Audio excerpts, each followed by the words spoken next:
हमारे चैनल में आपका स्वागत है। मेरा नाम जूही है। मैं बहुत करीब थी और एक सर्कस में लड़के के वेश में काम करती थी। किसी को यह नहीं पता था कि मैं एक लड़की हूँ। अगर कोई आदमी सर्कस देखने आता तो मुझे देखकर बहुत सारा पैसा दे देता और सर्कस का मालिक उस आदमी को अंदर मिलने के लिए ले जाता था।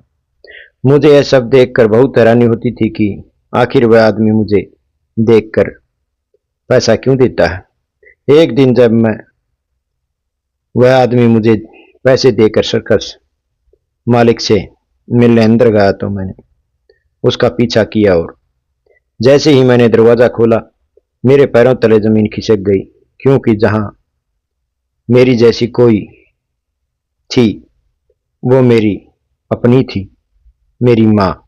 यह जानकर मैं हैरान रह गई कि वह मेरी ही माँ थी। मैं अपनी माँ की इकलौती बेटी थी।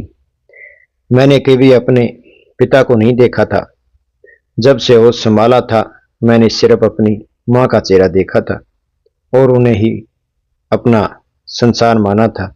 मैं अक्सर चाहती थी कि पिता कैसे होते होंगे, उनका प्यार कैसा होता होगा, उनकी पहचान कैसी होती होगी। मैंने उन्हें कभी नहीं देखा था, बस माँ से उनके बारे में सुना था। माँ मुझे बताया करती थी कि जब मैं 1.5 साल की थी पिताजी अचानक बहुत बीमार पड़ गए थे।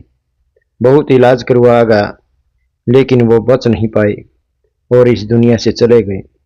उनके जाने के बाद माँ बिल्कुल बेसहारा हो गई थी और वो मेरे पिता के छोटे भाई यानी मेरे चाचा के घर रहने लगी। लेकिन चाचा को हमारा वहाँ रहना बिल्कुल पसंद नहीं था।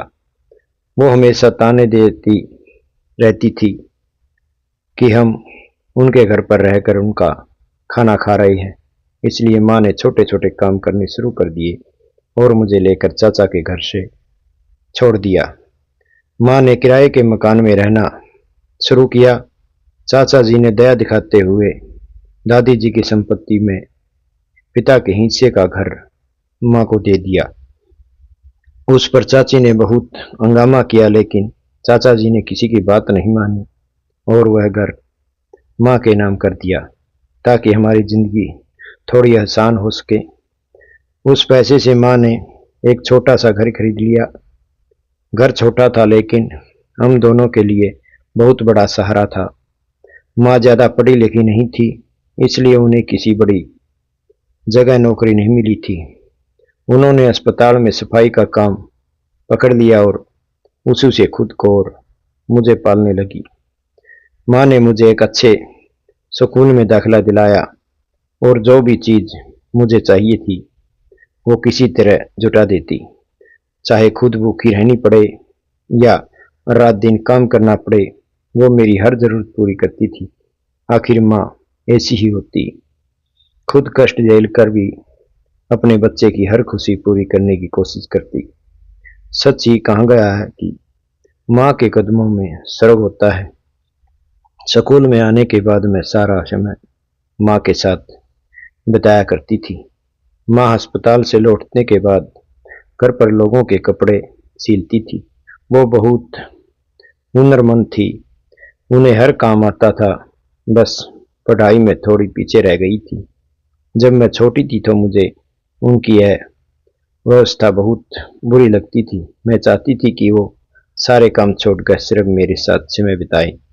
वो मेरे साथ समय तो बिताती थी लेकिन मैं चाहती थी कि वो घर आकर पूरी तरह से सिर्फ मेरी हो जाए, कोई और काम न करें। लेकिन वह सोचती हूँ कि अगर वो काम न करती तो घर कैसे चलता। बचपन में मैं यह बात समझ नहीं पाती थी और गुस्से में कह देती थी कि माँ मुझे प्यार नहीं करती, बस काम से प्यार करती है। इसलिए दिन भर काम करने लगी। लेकिन जब बड़ी हुई तो समझ में आया कि माँ का प्यार उसके काम में छिपा हुआ था। वो जो कुछ भी करती सिर्फ मेरे लिए करती। मेरी हर जरूरत पूरी करने के लिए उन्होंने अपना नींद, आराम, खुशी सब कुर्बान कर दिया। मुझे अब एहसास हुआ कि वो मुझे कितना प्यार करती थी।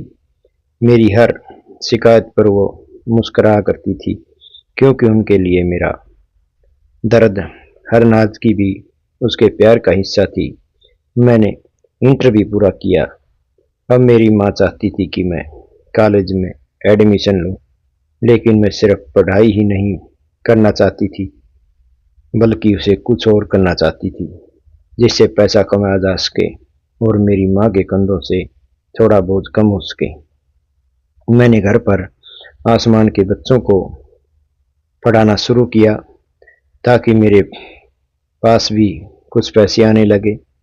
माँ ने पहले मना किया, लेकिन मैंने उनसे कहा कि बच्चों को पढ़ाने से नहीं रुकूंगी, क्योंकि कॉलेज से आने के बाद मेरा सारा दिन खाली रहता है। वैसे भी हमारे घर में खाने पीने की बहुत कमी थी। माँ सुबह से खाना बनाकर दोपहर तक काम में लगी रहती थी और फिर घर की सफाई करती थी। घर में गंदगी फैलाने वाला कोई नहीं था, इसलिए सफाई में धीरे धीरे होती थी और उनका सारा दिन इसी में निकल जाता था। ऐसे में अगर मैं बच्चों को पढ़ाकर कुछ पैसे कमा लूं तो इससे थोड़ा सहारा मिल जाएगा, लेकिन माँ कहती थी कि अभी मुझे सिर्फ अपनी पढ़ाई का ध्यान देना चाहिए। उन्हें डर था कि कहीं ट्यूशन के कारण मेरा ध्यान पढ़ाई से न हट जाए, पर मैंने उन्हें भरोसा दिलाया कि ऐसा कुछ नहीं होगा। मैं अपनी पढ़ाई पर पूरा ध्यान रखूंगी। मेरी जिद के आगे आखिर माँ को झुकना पड़ा। उन्होंने मुझे बच्चों को पढ़ाने की अनुमति दे दी। ट्यूशन पढ़ाने से मुझे इतना पैसा मिल जाता कि मैं अपने छोटे मोटे कॉलेज के खर्च खुद उठा लेती। इससे मुझे बहुत खुशी होती, क्योंकि अब छोटी छोटी ज़रूरतों के लिए मुझे माँ के आगे हाथ नहीं फैलाना पड़ता था। भले ही मैं अमीर नहीं बनी, लेकिन मुझे संतोष था कि मैंने माँ का थोड़ा बोझ हल्का कर दिया। मुझे खुश देखकर माँ भी खुश होती, पर उनकी आंखों में हमेशा एक चिंता रहती। कुछ साल इसी तरह बीत गए और मेरी बीए भी पूरी हो गई। मैं बचपन से ही पढ़ाई में बहुत तेज थी, इसलिए हर बार अच्छे अंक लाती थी। माँ चाहती थी कि मैं और आगे पढूं, क्योंकि वो नहीं चाहती थी कि कम पढ़ाई के कारण मुझे बहुत मुश्किलें झेलनी पड़े जो उन्होंने झेली थी। अगर उनके पास कोई अच्छी डिग्री होती तो जिंदगी इतनी कठिन न होती। माँ कहा करती थी कि कुछ घरों में जब भी लड़कियों की पढ़ाई पर ध्यान नहीं दिया जाता, क्योंकि लोगों को लगता है कि वो आगे जाकर सिर्फ गृहिणी बनेगी और ससुराल का ध्यान रखेगी। लेकिन माँ का कहना था कि यह सोच बिल्कुल गलत है। असल में एक औरत का शिक्षित होना पुरुष से ज़्यादा जरूरी है, क्योंकि अगर औरत शिक्षित होगी तो वो अपने परिवार और आने वाली पीढ़ियों को बेहतर ढंग से संभाल सकेगी। घर चलाने के साथ साथ शिक्षा प्राप्त करना भी उतना ही जरूरी है, क्योंकि अगर जरूरत पड़े तो वो अपने पैरों पर खड़ी होकर अपने घर का भार उठा सके। अब माँ की तबीयत पहले से ज़्यादा खराब होने लगी थी। वो अब काम नहीं कर पाती, लेकिन फिर भी कुछ न कुछ करने की कोशिश करती। अब मैं उन्हें काम करने से रोकती। वो कहती, अगर मैं काम नहीं करूंगी तो घर कैसे चलेगा? और एक तरह से वो सही भी कहती थी, क्योंकि हमारा घर तो माँ की मेहनत से ही चल रहा था। लेकिन अब उनकी तबीयत दिन ब दिन गिरती जा रही थी। कई बार जब मैं उन्हें दवाई लेने के लिए कहती तो वो पैसे बचाने के लिए मना कर देती, ताकि वो पैसे मेरी किसी जरूरत के काम आए। धीरे धीरे उनका शरीर बिल्कुल कमज़ोर हो गया और वे हमेशा बिस्तर पर ही पड़ी रहने लगी।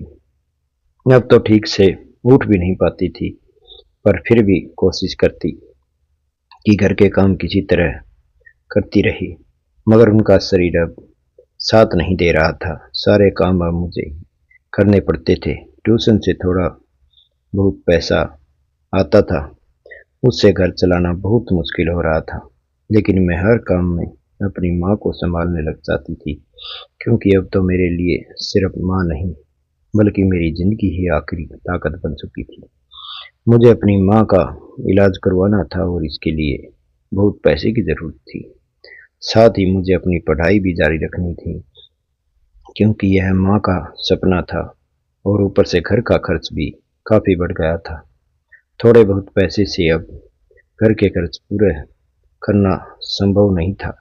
इसी बीच मुझे एक अस्पताल में रेफरलिस्ट की नौकरी मिल गई, लेकिन वहां से मिलने वाली तनख्वाह इतनी नहीं थी कि सारे खर्च पूरे हो पाते। मेरी पढ़ाई भी पूरी नहीं हुई, इसलिए मुझे कोई बेहतर नौकरी नहीं मिल पा रही थी। बहुत सोचने के बाद मेरे दिमाग में एक विचार आया।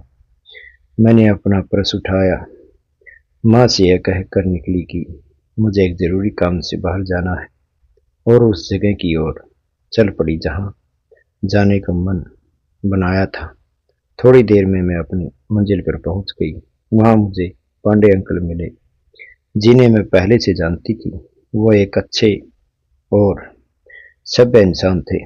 उनका बेटा मेरे कॉलेज में पढ़ता था, इसलिए मेरा उनसे अच्छा परिचय था।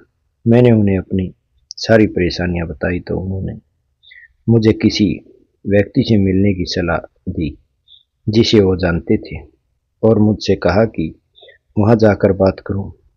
मैं उनके कहे अनुसार वहां चली गई। वह जगह सर्कस का दफ्तर था। वह आदमी सर्कस का मालिक था। जब मैंने उनसे बात की तो उसने कुछ सोचने के बाद मुझे नौकरी पर रख लिया और कहा कि वह मुझे अच्छे पैसे देगा। काम भी बहुत कठिन नहीं होगा। इससे मैं अपनी पढ़ाई भी जारी रख सकूंगी और घर का खर्चा भी चला सकूंगी। यह मेरे लिए एक बड़ा सहारा था, इसलिए मैंने उसकी नौकरी का प्रस्ताव स्वीकार कर लिया। लेकिन समस्या यह थी कि सर्कस देखने बहुत लोग आते थे। ऐसी जगह मैं अपनी असली पहचान के साथ काम नहीं कर सकती थी। तब उसने मुझे एक उपाय बताया। उसने कहा कि मैं सर्कस में एक लड़का के रूप में काम करूं, ताकि किसी को भी पता न चल सके कि एक लड़की हूं, और इस तरह मुझे भी कोई दिक्कत नहीं होगी। मैंने कुछ सोचकर यह बात मान ली और कहा कि मैं कल से काम पर आ जाऊंगी। यह कहकर मैं घर लौट आई, लेकिन रास्ते में यह सोचती रही कि क्या मेरी माँ मुझे यह काम करने देगी। पर मुझे घर की स्थिति सुधारने के लिए कुछ न कुछ तो करना ही था। हाथ पर हाथ रखकर बैठने से तो जिंदगी चलती नहीं और न ही जरूरतें पूरी होती है। घर पहुंचने पर मैंने माँ से यह झूठ कहा कि मुझे किसी दूसरे काम की नौकरी मिल गई है। अगर मैं उन्हें सर्कस के बारे में बताती तो वो कभी नहीं इसकी इजाज़त देती, इसलिए मुझे झूठ बोलना पड़ा। मैं रोज घर से असली रूप में निकलती और पड़ोसियों के सामने बातें करती, फिर एक जगह जाकर अपने कपड़े और रूप बदलकर लड़के की तरह बन जाती, सर्कस में काम करने चली जाती। वापस घर लौटते समय मैं अपने पड़ोस की एक आंटी के घर जाकर फिर से अपने कपड़े बदल लेती और उसके बाद घर जाती, ताकि माँ को कोई शक न हो। शुरू शुरू में यह सब करना मेरे लिए बहुत मुश्किल था, लेकिन धीरे धीरे मैं इस काम की आदी बन गई थी और अब मुझे इसमें कोई कठिनाई नहीं लग रही थी। मैं वहाँ 20 दिनों से काम कर रही थी और सर्कस मालिक ने 20 दिनों का वेतन भी दे दिया था। यह सब इसलिए संभव हुआ क्योंकि पांडे अंकल का उस सर्कस मालिक से अच्छा परिचय था और उन्होंने मेरी कठिन परिस्थितियों को देखकर मेरा वेतन जल्दी दिलवा दिया। लेकिन उस पैसे से घर की मुश्किलें पूरी तरह खत्म नहीं होती थी। माँ की दवाइयाँ और घर का खर्च किसी तरह चल रहा था। साथ ही अपनी पढ़ाई पर भी कुछ खर्च करना पड़ता था। अब धीरे धीरे मेरा ध्यान पढ़ाई से हटने लगा, लेकिन मैंने माँ से झूठ कहा कि अपनी पढ़ाई पर पूरा ध्यान दे रही हूँ और बहुत मन लगाकर पढ़ रही हूँ, ताकि उनका दिल न टूटे। वो मेरी इस बात पर विश्वास करके खुश हो जाती, जबकि मुझे यह झूठ हर दिन भीतर से तोड़ता जा रहा था। सर्कस में मुझे काम करते हुए करीब 1 महीना हो गया था। वहाँ के मालिक के अलावा किसी को यह नहीं पता था कि मैं लड़की हूँ। सब मुझे एक लड़का समझते थे और इसी वजह मुझे काम करते समय कोई डर नहीं लगता था। मैं निश्चित होकर अपने काम में जुटी रहती थी। एक दिन बहुत अजीब घटना हुई। एक आदमी सर्कस देखने आया और जाते समय उसने मुझे बहुत सारे पैसे दिए और फिर सर्कस मालिक से मिलने के लिए उनके दफ्तर चला गया। मैंने पहले तो बहुत मना किया कि मैं पैसे नहीं लूंगी, लेकिन उसने जबरदस्ती पैसे मेरे हाथ में रख दिए। वैसे तो मुझे पैसे की बहुत जरूरत थी, इसलिए मैंने वो पैसे रख लिए। अगले दिन वही आदमी फिर आया। उसने फिर मुझे पैसे दिए और मालिक के दफ्तर में मिलने के लिए चला गया। धीरे धीरे हर रोज आने लगा, मुझे पैसे देता और फिर मालिक से मिलने चला जाता। उन पैसों से मुझे बहुत मदद मिलती और मैं अपनी पढ़ाई भी जारी रख पा रही थी। लेकिन जहाँ एक और मैं खुश थी, वही दूसरी ओर यह बात मुझे भीतर से बेचैन कर रही थी कि वो आदमी आखिर कौन है और रोज मुझे पैसे देता है। मैं सोचती कि क्या वो जानता है कि एक जरूरतमंद लड़की हूँ? उसे मेरे हालात में बारे में कैसे पता चला? बहुत से सवाल मेरे मन में घूमने लगे और इन सब जवाब एक ही व्यक्ति दे सकता था, वही आदमी जो पिछले 10-15 दिनों से लगातार सर्कस देखने आता था, मुझे पैसे देता और फिर चला जाता था। इस बारे में मैंने न तो सर्कस में किसी से कुछ कहा, न ही अपनी माँ को बताया, क्योंकि माँ पहले से ही मेरे इस काम में खुश नहीं थी। लेकिन मजबूरी थी, इसलिए सर्कस में काम करती रही। मगर माँ को यह पता चला कि तो वो अपनी बीमारी के बावजूद खुद काम करती चली जाएगी और मुझे कभी वहाँ नहीं जाने देती। इसलिए मैंने निश्चय किया कि मैं खुद ही पता लगाऊंगी कि वो आदमी कौन है और मुझे पैसे क्यों देता है। उस दिन जब मैं सर्कस पहुंची तो मेरा मन पहले से ही यह सोचकर बेचैन हो रहा था कि आज मैं इस रहस्य को सुलझा रखूंगी। मैं जानना चाहती थी कि वह कौन है, मुझे पैसे देने का उसका मकसद क्या है और क्या वह किसी तरह मुझे जानता है।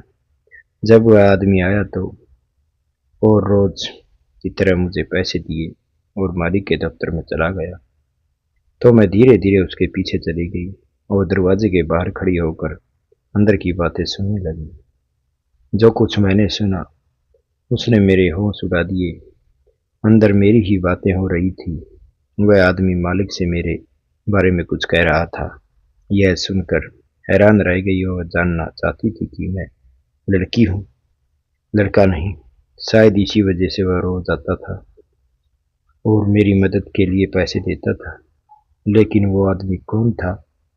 उसकी उम्र करीब 55 साल के आसपास होती थी, पर दिखने में वो काफी तंदुरुस्त और सजीला लग रहा था।